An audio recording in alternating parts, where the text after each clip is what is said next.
Every year, billions of dollars are spent on productivity apps, planners, coaching programs, and self-help books. And every year, most people still feel burned out, scattered, and behind. But here's something interesting. Every year, 1.8 billion Muslims enter a 30-day period where they wake up before dawn, fast all day, pray 5 times, cut out distractions, and somehow come out more focused, more disciplined, and more spiritually grounded than when they went in. That's not willpower. That's a system. Today, I'm breaking down exactly why Ramadan is the most complete productivity reset ever designed, and what you can learn from it whether you're Muslim, new to Islam, or simply someone who wants to understand why this ancient practice produces such remarkable results. Let's go. First, let's be precise about what Ramadan actually involves, because the outside-looking-in version misses most of it. Ramadan is the 9th month of the Islamic calendar. It's the month the Quran was first revealed. During this month, Muslims fast from before Fajr prayer at dawn until Maghrib prayer at sunset. No food, no water, no smoking. But the fast is just the visible layer. Underneath it, Muslims dramatically increase their prayer, including a special nighttime prayer called Taraweeh. They read the entire Quran across the month. They increase charity. They reduce entertainment and idle talk. The last 10 nights are among the most spiritually intense nights of the Islamic year. This is a total immersion practice. Not just one change. Everything changes simultaneously for 30 consecutive days. And that totality is exactly why it works. Here's the first reason Ramadan is a productivity powerhouse, and it's backed by science. Decision fatigue is real. Research shows the average person makes over 200 food-related decisions every single day. What to eat, when to eat, whether to snack, what to order, how much. Every single one of those decisions draws from the same mental energy pool you use for your most important work.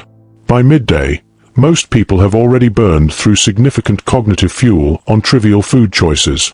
Ramadan eliminates this entirely between Fajr and Maghrib. One decision made once. I don't eat until sunset. Done. That mental bandwidth gets redirected. And the clarity that comes, especially after the adjustment period in the first few days, is something Ramadan practitioners describe with remarkable consistency. Sharper focus. Quieter mental noise. Better prioritization. This isn't a spiritual phenomenon. It's neurological. Fasting has been linked in research to increased levels of BDNF, a protein that supports brain function and mental clarity. Ramadan practitioners aren't imagining the focus. Their brains are genuinely performing differently. The second reason Ramadan works is structure.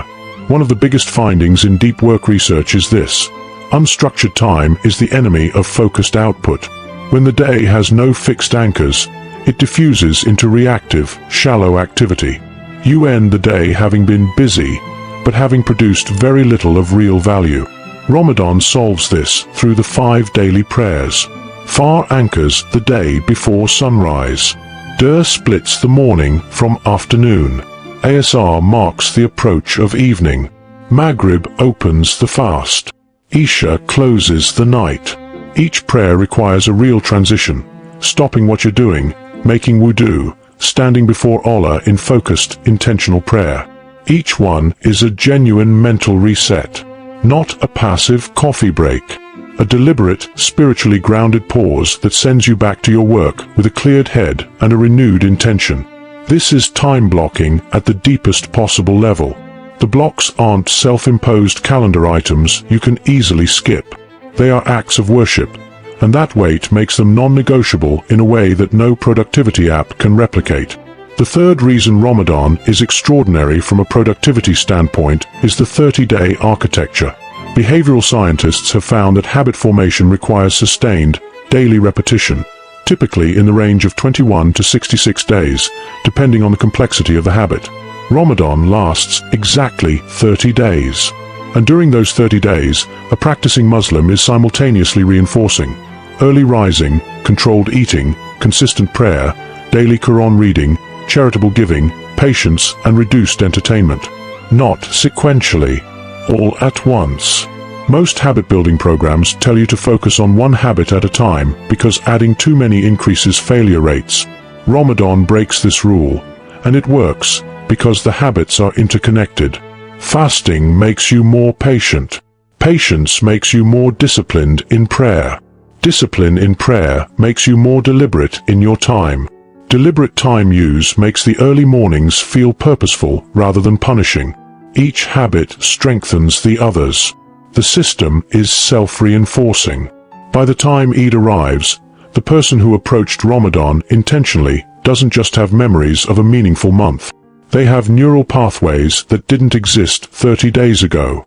Now here's where Ramadan separates itself from every secular productivity system entirely. Every productivity framework eventually runs into the same wall. Motivation fades. Streaks break. The initial excitement wears off. Willpower depletes. Life interrupts. And the system quietly collapses. The reason is simple. Secular productivity systems are motivated by self-improvement. And self-improvement, as a motivational source, is subject to daily mood, competing priorities, and diminishing returns as the novelty wears off. Ramadan is motivated by something categorically different. Pleasing Allah. The fasting Muslim on day 25, tired, thirsty, maybe dealing with a difficult day at work, is not running on a habit streak or a motivational quote. They are running on sincere faith, on the conviction that every moment of hunger is an act of worship, that every prayer is a real encounter with their Creator, that every page of Quran is a direct communication from Allah. That motivation does not fluctuate with mood. It is a stable, deep, theologically grounded orientation, and it sustains the practice through discomfort in a way that no external reward system can. Ramadan is not just a month of hunger. It's a complete reset of your habits, your priorities, your relationship with time, and your relationship with Allah.